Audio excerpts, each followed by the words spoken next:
업종 공략 업앤다운 시간입니다. KTB 투자증권 영업부 이서훈 과장 함께하겠습니다. 어서 오십시오. 네, 안녕하십니까? 반갑습니다. 어제도 실적 전망이 좋은 종목, 효성화학 같은 종목 사상 최고가 나왔고요. 최근에 화학, IT, 자동차, 배터리, 또 물류 쪽까지 실적 전망 좋습니다. 오늘은 어떤 업종이 상승할지 화면으로 확인해 보시죠.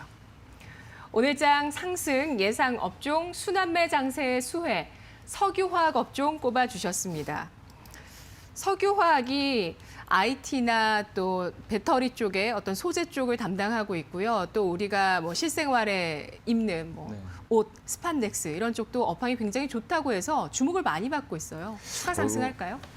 주목을 받는 게 어쩌면 최근에 좀 시작이 됐다라고 볼 수 있어요. 어떻게 보면은 어제도 좀 시장을 이끌었던 게 자동차 업종이라 볼 수 있겠는데 말씀하셨듯이 반도체, 그리고 자동차, 그리고 일반 실생활에 같은 경우에도 이 석유화학 제품이 필수적인 그런 품목이라고 좀 볼 수 있겠는데 생각보다는 이 석유화학 업종이 작년에 어떤 유가의 또 하락이나 여러 가지 면에서 봤을 때 시장에서 주목을 많이 받지 못했던 상황이었고 또 코로나19로 인해서 이 중국 쪽에서도 이 석유화학 제품에 대한 수요가 좀 제한적으로 갔기 때문에 이 석유화학 업종에 대한 이 주가 측면이 다른 업종 대비해서 소외됐던 게 사실이다라고 좀 볼 수 있겠고요.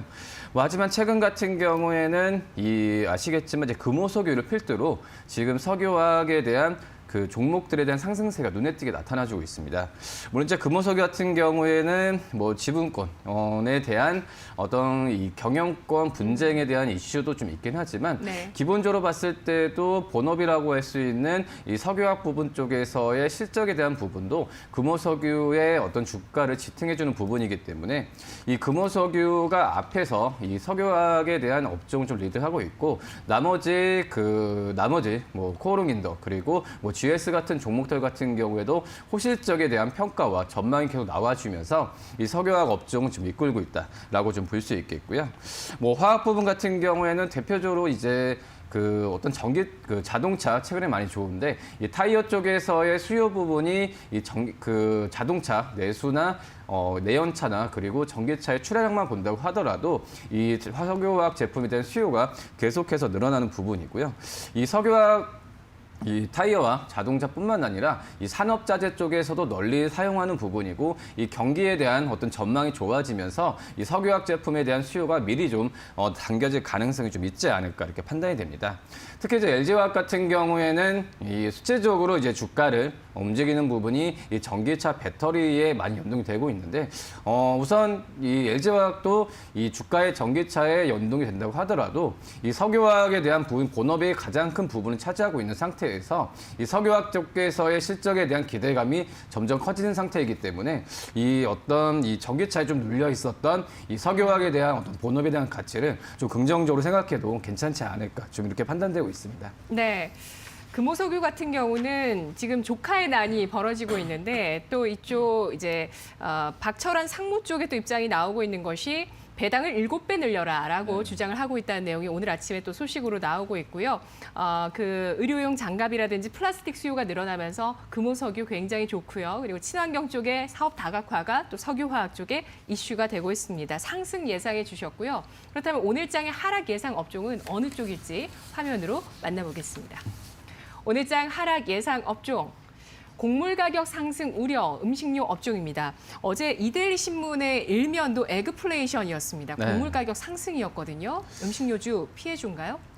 그러니까 우선은 이 곡물 가격의 상승이 음식료 업종 같은 경우에는 이 어떤 원가가 50% 이상 차지하잖아요. 그렇기 때문에 이 곡물 가격 상승을 하게 되면은 그전 같은 경우 항상 그랬습니다. 메커니즘이 곡물 가격 상승했을 때 이 음식료 가격을 올려야 어떤 타산이나 이런 수지를 좀 맞출 수가 있는 부분인데 지금 현재 말씀하신 에그플레이션에 대한 우려까지 3차에 대한 에그플레이션의 우려까지 나와주면서 이 곡물 가격 상승이 음식료 업체들의 가격에 대한 부분으로 이 연결되는 부분이 제대로 이루어지지 않을 경우에는 이 음식료 업종에 대한 어떤 실적에 대한 우려감이 있는 부분이고요.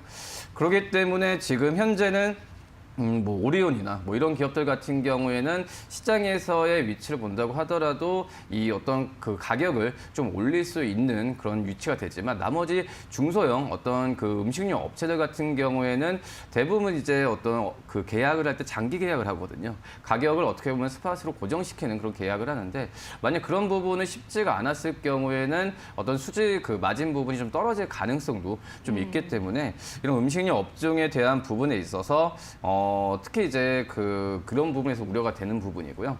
그러니까 오리온이나 뭐 다른 여러 가지 부분은 원재료에 의존하지 않고 거기에 뭐 기술성이나 여러 가지 부분을 더하는 그런 기업들 같은 경우에는 어떤 좀 조절을 할 수 있긴 하지만 거의 뭐 이제 음식료에 대한 이 곡물 가격에 대한 부분에 있어서 그대로 어떤 그 수출이나 이런 부분을 가공해서 판매하는 그런 기업들 같은 경우에는 좀 어려움이 좀 있지 않을까 이렇게 판단이 되고 있고요.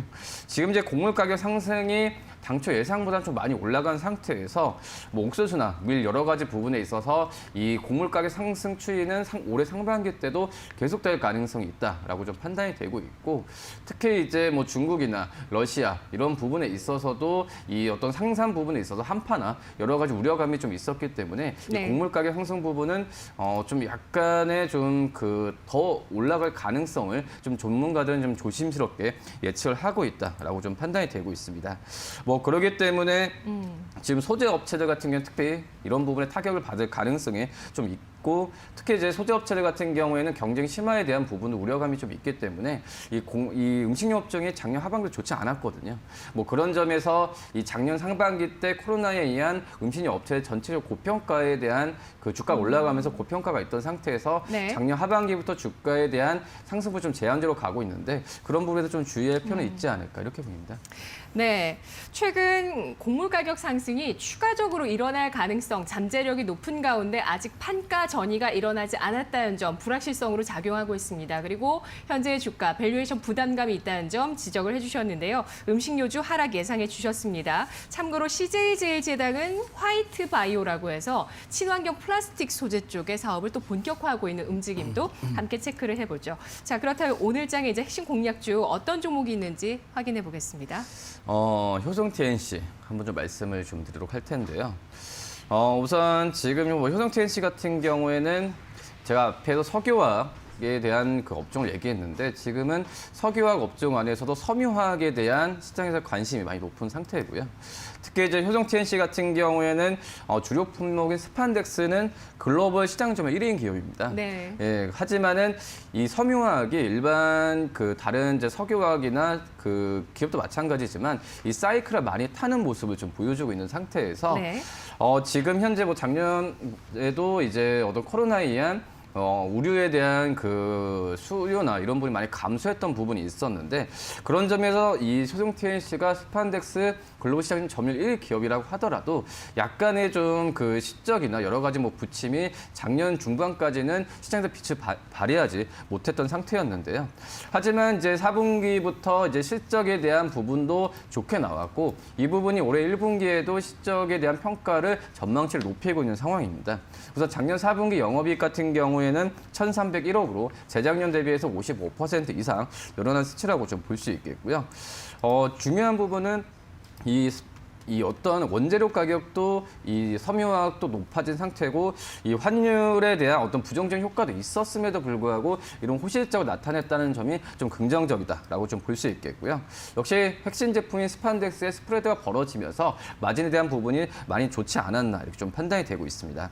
여기에 뭐 작년 같은 경우에 일반 의류의 그 판매는 감소한다고 하더라도 이 코로나에 의한 마스크 그리고 보호복, 이 레깅스용 수요가 증가하면서 이 효성 TNC의 실적을 이끌었다라고 좀 볼 수 있겠고요. 올해 1분기 같은 경우에도 작년 4분기 영업이 1,301억이었는데 올해 1분기도 지금 현재 1,450억 이상의 그런 좀 실적 전망치를 내놓고 있는 부분도 이런 어떤 그 매크로 지표는 떨어진다고 하더라도 이런 일반적인 수요 부분 같은 경우에 늘어날 가능성이 있다라는 좀 네. 판대에서 이렇게 좋은 그 전망치를 내놓지 않았나 이렇게 좀 판단이 되고 있고요. 지금 현재 이 효성 TNC 같은 경우에도 뭐 인도, 브라질 여러 가지 스판덱스의 공장을 가동률이 정상화되는 과정에서 봤을 때는 이 1분기 실적뿐만 아니라 올해 상반기 때는 영업이익의 상승폭이 크게 늘어날 가능성이 좀 있지 않을까 좀 이렇게 판단이 되고 있습니다. 네. 효성 TNC 5일선 위에서 떠서 움직이고 있습니다. 네. 이런 실적에 대한 굉장히 긍정적인 반응들, 뭐 얼마 전에 상한가 시세로도 나왔어요. 네. 상한가 마감했는데 뭐 차트가 사실은 이렇게 뭐 엄청 뭐 부담스럽다 그렇지는 않아요. 대신 떠서 5일선 위에서 움직이는데 5일선 터치하면 매수를 해볼까요? 전략 주시죠. 저는 어제 뭐 종가 기준으로도 매수를 해도 괜찮지 않을까 판단되고요. 네. 그래서 말씀하셨듯이 이제 주가가 상승했음에도 불구하고 이 조정을 많이 받질 않고 있거든요. 안정적으로 좀 꾸준하게 지금 가고 있는 상태고 이 주가만 조정을 받는다고 했으면 모르겠지만 주가 조정 받지 않는다는 부분은 추가적인 상승 여력, 그러니까 갖고 있는 일반 투자자들에 대한 매물이 많이 나오지 않는다. 그 이상의 가격을 보고 있다라고 좀 볼 수 있겠고요.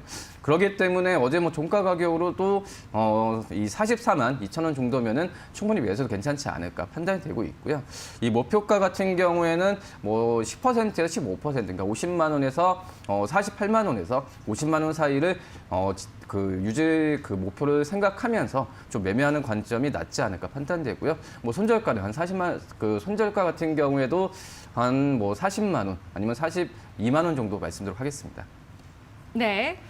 손절가 42만 원 제시를 해주시는 거죠? 네. 알겠습니다. 손절가 42만 원으로 수정하도록 하겠습니다. 1분기 역대 최대 실적 예상되고 있는 효성 TNC 알아봤습니다. 오늘장 증설과 업황 개선 속에서 주목을 받고 있는 석유화학주 상승 예상하고 있고요. 음식료주는 곡물 가격 상승에 따라서 원가 부담감이 높아지고 있습니다. 판가 전이 모멘텀 나타나기 전까지 하락을 또 예상을 하고 있습니다. 오늘의 공략 종목으로는 스판덱스 업황 호조세로 4분기 어닝 서프라이즈에 이어 1분기도 역대 최대 전망되고 있는 효성 TNC의 전략 알아봤습니다. 아울러 저희 투자 정보 잘 활용해 보시고요. 투자 판단의 결과는 시청자 여러분의 몫이라는 점 강조해 드리겠습니다. 과장님, 오늘 분석 잘 들었습니다. 네, 감사합니다. 고맙습니다.